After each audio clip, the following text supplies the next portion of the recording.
Bike rally ಮೂಲಕ ಮತದಾನ ಜಾಗೃತಿ. ಜಿಲ್ಲಾಧಿಕಾರಿ ಡಾಕ್ಟರ್ ಕೆವಿ ರಾಜೇಂದ್ರ ಚಾಲನೆ. ಯುವ ಮತದಾರರ ಗಮನ ಸೆಳೆಯಲು ಇಂದು ಬೈಕ್ ರ್ಯಾಲಿ ಹಮ್ಮಿಕೊಳ್ಳಲಾಯಿತು. ಲೋಕಸಭಾ ಚುನಾವಣೆ ಹಿನ್ನೆಲೆಯಲ್ಲಿ ಮತದಾರರಲ್ಲಿ ಮತದಾನದ ಮಹತ್ವ ಹಾಗೂ ಅರಿವನ್ನು ಮೂಡಿಸಲು ಮತ್ತು ಭಾರತೀಯ ಚುನಾವಣಾ ಆಯೋಗವು ತೆಗೆದುಕೊಂಡಿರುವ ಕ್ರಮಗಳ ಬಗ್ಗೆ ಜಾಗೃತಿ ಮೂಡಿಸಿ ಪ್ರತಿಯೊಬ್ಬ ಮತದಾರರು, ಅದರಲ್ಲೂ ಯುವ ಮತದಾರರ ಗಮನ ಸೆಳೆಯುವ ಉದ್ದೇಶದಿಂದ ಕಾರ್ಯಕ್ರಮ ಹಮ್ಮಿಕೊಳ್ಳಲಾಗಿತ್ತು. ಹೀಗಾಗಿ ಜಿಲ್ಲಾಡಳಿತ ಮತ್ತು ಜಿಲ್ಲಾ ಸ್ವೀಪ್ ಸಮಿತಿ ವತಿಯಿಂದ ಬೈಕ್ ರ್ಯಾಲಿ ಹಮ್ಮಿಕೊಳ್ಳಲಾಗಿತ್ತು. ಜಿಲ್ಲಾಧಿಕಾರಿಗಳು ಹಾಗೂ ಜಿಲ್ಲಾ ವಿಶೇಷ ಚುನಾವಣಾಧಿಕಾರಿಗಳಾದ ಡಾಕ್ಟರ್ ಕೆವಿ ರಾಜೇಂದ್ರ ಅವರು ಚಾಲನೆ ನೀಡಿದರು. ಇನ್ನು ಗನ್ ಹೌಸ್ ಸರ್ಕಲ್ನಿಂದ ಕೆಂಪೇಗೌಡ ಸರ್ಕಲ್ವರೆಗೂ ಬೈಕ್ ರ್ಯಾಲಿ ಜರುಗಿತು.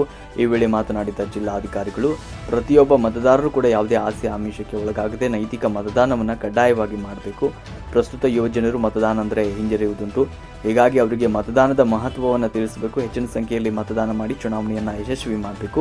ಚುನಾವಣಾ ಅಕ್ರಮಗಳನ್ನು ತಡೆಯುವುದು ಕೇವಲ ಅಧಿಕಾರಿಗಳಿಗೆ ಸೀಮಿತವಾಗಿಲ್ಲ, ಬದಲಾಗಿ ಪ್ರತಿಯೊಬ್ಬ ವ್ಯಕ್ತಿಯೂ ಕೂಡ ತಮ್ಮೊಂದಿಗೆ ಕೈ ಜೋಡಿಸಿ ಚುನಾವಣಾ ಅಕ್ರಮಗಳ ಕಂಡು ಬಂದರೆ ಸಿವಿಜಿಲ್ ಆಪ್ನಲ್ಲಿ ವಿಡಿಯೋ, ಆಡಿಯೋ, ಫೋಟೋ ಹಾಗೂ ಈ ಸಂದರ್ಭದಲ್ಲಿ ಮಾಹಿತಿಯನ್ನು ನೀಡಿ ಸಹಕರಿಸಬೇಕು ಅಂತ ಹೇಳಿದರು. ಕಾರ್ಯಕ್ರಮದಲ್ಲಿ ಜಿಲ್ಲಾ ಪೊಲೀಸ್ ಆಯುಕ್ತರಾದ ರಮೇಶ್ ಬನೋತ್, ಜಿಲ್ಲಾ ಪಂಚಾಯತ್ ಮುಖ್ಯ ಕಾರ್ಯನಿರ್ವಾಹಕ ಅಧಿಕಾರಿ ಹಾಗೂ ಜಿಲ್ಲಾ ಸ್ವೀಪ್ ಸಮಿತಿ ಅಧ್ಯಕ್ಷರಾದ ಕೆಎಂ ಗಾಯತ್ರಿ, ಜಿಲ್ಲಾ ಪೊಲೀಸ್ ವರಿಷ್ಠಾಧಿಕಾರಿ ಸೀಮಾ ಲಟ್ಕರ್, ಮಹಾನಗರ ಪಾಲಿಕೆ ಆಯುಕ್ತರಾದ ಎನ್ಎನ್ ಮಧು ಸೇರಿದಂತೆ ಇನ್ನಿತರ ಜಿಲ್ಲಾ ಮಟ್ಟದ ಅಧಿಕಾರಿಗಳು ಸಂದರ್ಭದಲ್ಲಿ ಭಾಗವಹಿಸಿದರು.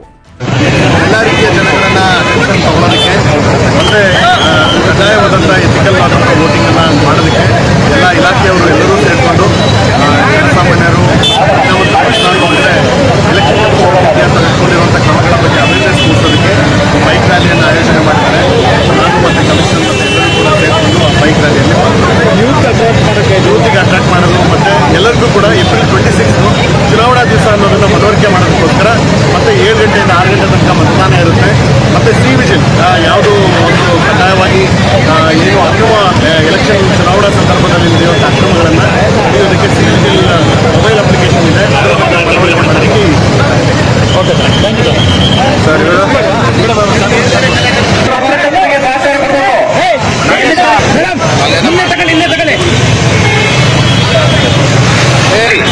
ಮತದಾನದ ಮಹತ್ವ ಕುರಿತು ಲೇಖನಗಳನ್ನು ಆಹ್ವಾನಿಸಿದೆ. ಮತದಾರರಲ್ಲಿ ಜಾಗೃತಿ ಮೂಡಿಸುವ ಸಲುವಾಗಿ ಈ ಲೇಖನ ಸ್ಪರ್ಧೆಯನ್ನು ಆಯೋಜಿಸಿದೆ.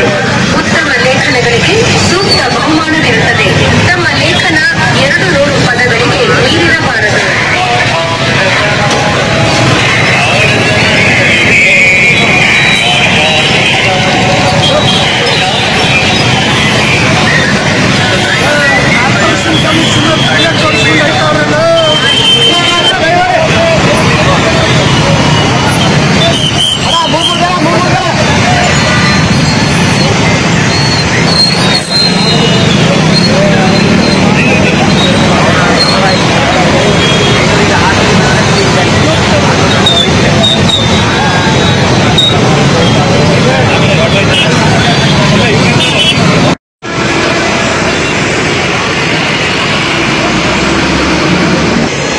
ಅದು ಇನ್ನೊಬ್ಬರು ಸಾಧ್ಯ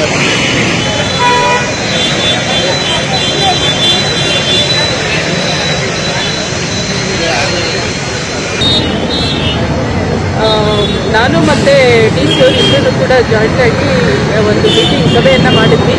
ಈ ಗ್ರಾಮೀಣ ಪ್ರದೇಶದಲ್ಲಿ ಮತ್ತು ನಗರ ಪ್ರದೇಶದಲ್ಲಿ ಎಲ್ಲ ಕಡೆ ಕೂಡ ಕುಡಿಯೋ ನೀರಿನ ಕೊರತೆ ಕಂಡುಬರುವ ಸಾಧ್ಯತೆ ಇದೆ. ಅಂಥ ಕಡೆ ಎಲ್ಲ ಮೊದಲಿಗೆ ಪೂರ್ವಭಾವಿಯಾಗಿ ತಯಾರಿಯನ್ನು ಮಾಡಿಕೊಳ್ಳಲಿಕ್ಕೆ ಎಲ್ಲ ಅಧಿಕಾರಿ ವರ್ಗದವರಿಗೆ ಮಾನ್ಯ ಜಿಲ್ಲಾಧಿಕಾರಿಗಳು ಸೂಚನೆಯನ್ನು ನೀಡಿದ್ದಾರೆ. ಅದರಂತೆ ನಮ್ಮ ಗ್ರಾಮೀಣ ಪ್ರದೇಶದಲ್ಲಿ ಕೂಡ ಕಾರ್ಯನಿರ್ವಾಹಕ ಅಧಿಕಾರಿಗೆ ಮತ್ತು PDO ಅವರಿಗೂ ಕೂಡ ನಾವು ಸೂಚನೆಯನ್ನು ನೀಡಿದ್ದೀವಿ. ಮತ್ತು executive engineer, water supply, AWE, water supply ಇವರಿಬ್ಬರನ್ನು ಕೂಡ ಸಕ್ರಿಯವಾಗಿ ಎಲ್ಲ ಕಡೆ ಫೀಲ್ಡ್ ವಿಸಿಟ್ ಮಾಡಿ ಎಲ್ಲೆಲ್ಲಿ ಕುಡಿಯೋ ನೀರು ಕೊರತೆ ಬರ್ತಾ ಇದೆ ಅಂಥ ಕಡೆ ಇಮಿಡಿಯೇಟ್ ಆಗಿ ಅದಕ್ಕೆ ಪರಿಹಾರ ಉಪಾಯಗಳನ್ನು ಮಾಡಬೇಕು ಅಂತ ಹೇಳಿ ಅವರಿಗೆ ಸೂಚನೆಯನ್ನು ಕೊಟ್ಟಿದ್ದೀವಿ. ಅದರಂತೆ ಅವರು ಆ್ಯಕ್ಷನ್ ಪ್ಲಾನ್ ಕೂಡ ಮಾಡಿಕೊಂಡಿದ್ದಾರೆ. ನಾವು ಕಂಟ್ರೋಲ್ ರೂಮನ್ನು ಕೂಡ ಜಿಲ್ಲಾ ಪಂಚಾಯತ್ ಮತ್ತು ತಾಲೂಕು ಪಂಚಾಯತಿಗಳನ್ನು ಕೂಡ ತೆಗೆದಿದ್ದೇವೆ. ಅಲ್ಲಿ ಕೂಡ ದಾಖಲಾಗುವಂಥ ದೂರುಗಳನ್ನು ನಾವು ಇಮಿಡಿಯೇಟ್ ಆಗಿ ಅಟೆಂಡ್ ಮಾಡಿ ಪರಿಹಾರಗಳನ್ನು ನಾವು ಮಾಡ್ತೀವಿ. ಬೆಂಗಳೂರು ನಗರ ಸೇರಿದಂತೆ ಕೆಲ ಜಿಲ್ಲೆಗಳಲ್ಲಿ ಕಾಲರ ರೋಗ ಕಾಣಿಸ್ಕೊಂಡಿದೆ. ಅದನ್ನು ತಡೆಗಟ್ಟುವ ನಿಟ್ಟಿನಲ್ಲಿ ಆರೋಗ್ಯ ಜಿಲ್ಲಾಧಿಕಾರಿಗಳು ಆರೋಗ್ಯ ಇಲಾಖೆಯನ್ನು ಕೂಡ ಮಾಡಿದ್ದಾರೆ. ಅದರಲ್ಲಿ ಈ ರೀತಿ ನೀರಿನಿಂದ ಬರುವಂತಹ ಅಥವಾ ಬೇರೆ ಸಾಂಕ್ರಾಮಿಕ ರೋಗಗಳು ಏನಿದೆ ಅಂಥದಕ್ಕೆ ಪ್ರಿಲಿಮಿನರಿಯಾಗಿ ಅವರು ಪ್ರಿಕಾಷನ್ಸನ್ನು ತಗೊಳ್ಬೇಕು. ಅದಕ್ಕೆ ಅವರು ಸಾಕಷ್ಟು ಸಿದ್ಧತೆಯನ್ನು ಮಾಡಿಕೊಳ್ಬೇಕು ಅಂತ ಕೂಡ ಆರೋಗ್ಯ ಇಲಾಖೆಗೆ ತಿಳಿಸಿದ್ದಾರೆ. ಅದರಲ್ಲಿ DF ಅವರು ಕೂಡ ಸಿದ್ಧತೆಗಳನ್ನು ಮಾಡಿಕೊಂಡಿದ್ದಾರೆ. ಈಗ ಬಾಡಿಗೆ ಆಧಾರದಲ್ಲಿ ಬೋರ್ವೆಲ್ನ